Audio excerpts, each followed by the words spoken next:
પાટણમાં શંકાસ્પદ ઘીનો મોટો જથ્થો પકડાયો. પાટણમાં ખોરાક અને ઔષધ નિયમન તંત્રે મોટી કાર્યવાહી કરી છે.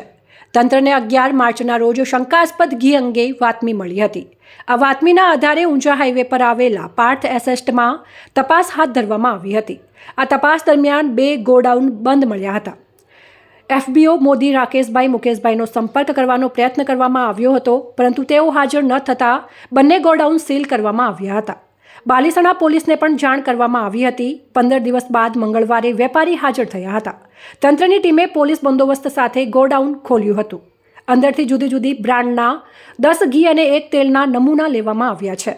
કુલ રૂપિયા 51.25 લાખની કિંમતનો માલ સીઝ કરવામાં આવ્યો છે. તમામ નમૂનાઓ લેબોરેટરીમાં મોકલવામાં આવ્યા છે. લેબોરેટરી રિપોર્ટ બાદ food safety and standard act 2006 હેઠળ આગળની કાર્યવાહી કરવામાં આવશે. આ કાર્યવાહી નગરજનોને શુદ્ધ અને ભેળસેળયુક્ત ખાદ્ય પદાર્થો મળી રહે તે હેતુથી કરવામાં આવી છે.